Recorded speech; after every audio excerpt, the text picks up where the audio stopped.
This beast here is from DFS Knifeworks. It's called the Trailblazer and it's designed as a survival and outdoor knife.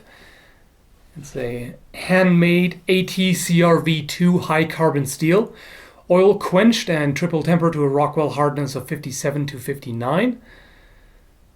This is a fine grained and very tough steel. Overall excellent quality from what I can gather. Some people compare it to 5160, others disagree with that comparison and say they don't really have too much in common. Personally, I don't know enough about steel to make a statement either way. Suffice to say, it seems to be a good performance steel. It's got an acid stone wash finish for that rough used look, almost a sort of post-apocalyptic aesthetic. Definitely very well done, looks great in person, but in the video you can probably tell as well. And there are also other types of finish available. You can have this knife with a satin finish or gun blue, and others are available upon request. The edge is a flat convex grind. Definitely a good choice for both cutting performance and durability. Very well done. The handle scales are multi-layer G10 attached with steel pins. Quite an interesting profile, almost reminiscent of a flint knap blade. Let's see right here, it gives you quite a bit of traction and also looks very interesting. There is a variety of color options. You can have it in black and red, black and blue, orange and toxic green if you so choose, and quite a number of others. Moon glow liners are also available. So having these black liners here, glow in the dark version, that would be pretty neat. Carbon fiber handles are also available, so a lot of different options. It's always a nice thing about a handmade knife. And this knife was sent to me for free for review, just to let you know. As always, I'm going to try my best to be as unbiased as possible, but you'll probably be able to tell that my enthusiasm about this knife is genuine, because I really like it. It's a very good design, excellent materials. So I won't have much negative to say about it. Well, since I already talked about negative things, how about we just get it out of the way? The sheath, at least this one here. They have been improved since then. So the ones that you get now are probably going to be a lot better. Because the problem is, it does not fit. This is as far as I can get it in, and yeah, there you go. You can force it in, but then it's a pain in the ass to get out. But the designer is aware of this problem and told me that the sheath is now fixed, so the newer ones shouldn't have that problem. And they now also come with a Teklok detachable belt clip. If you haven't seen those before, this is a Teklok. So nice thing about those is you can just open them like that, clip them onto your belt, and there you go. It's got a generous finger choil here for choking up, doing finer work. And also jimping on the back, deeper than necessary in my opinion, but it doesn't really bother me. It's quite comfortable when held this way. And there's also a notch right here, which is perfect for ferro rods. Let me just put something non-flammable on here. With this, it's pretty easy to throw sparks,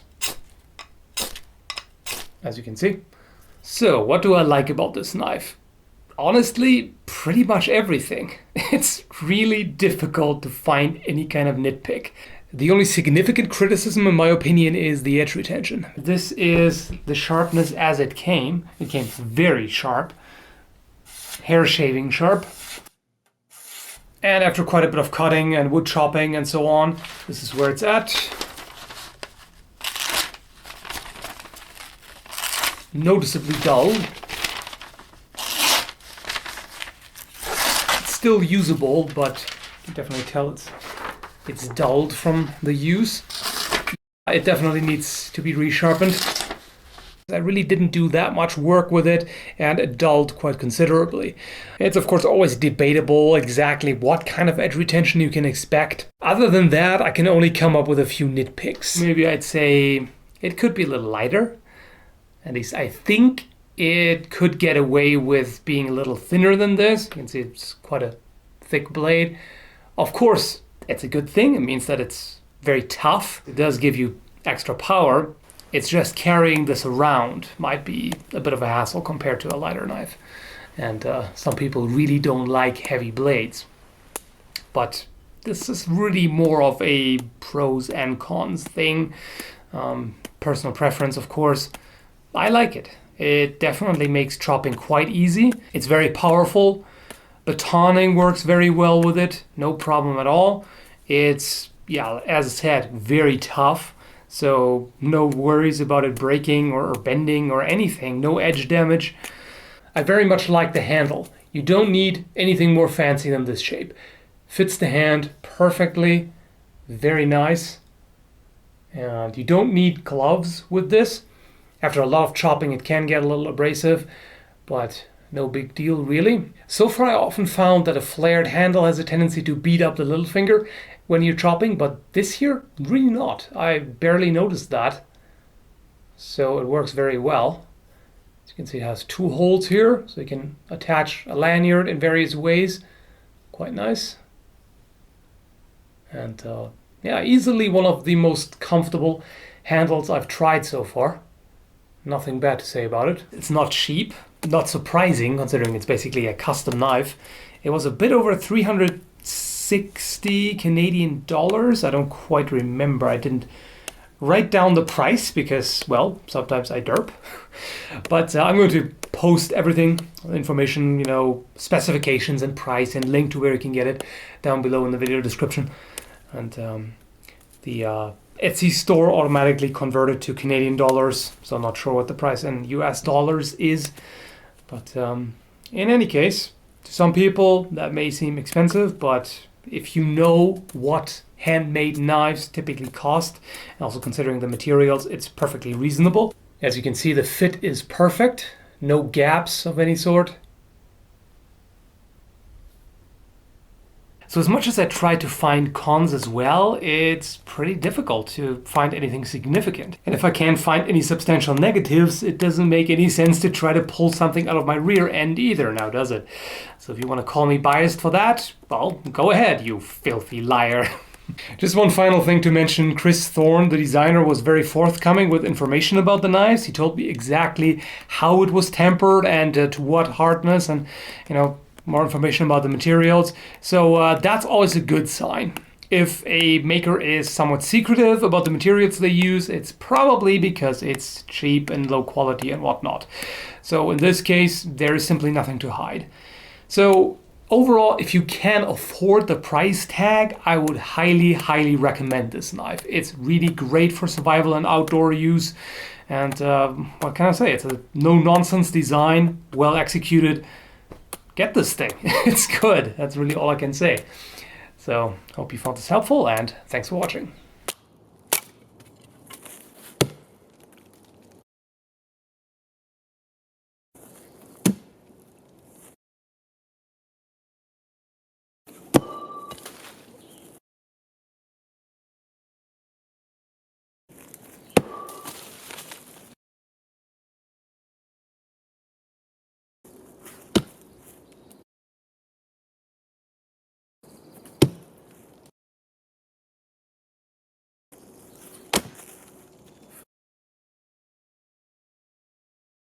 Well, people asked what would happen if I continued to throw at this tree here, if I'd eventually fell it just by throwing axes and knives at it.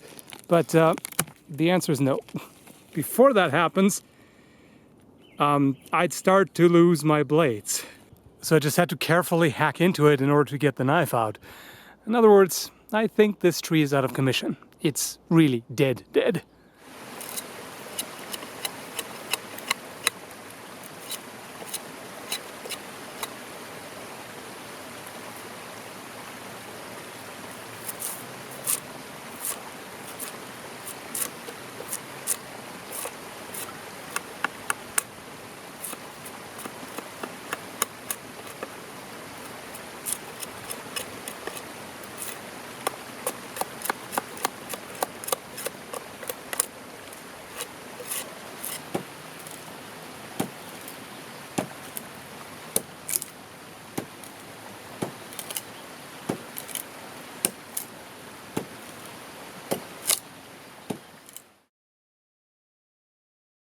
The handle scales are multi-layer G10 attached with handle scales.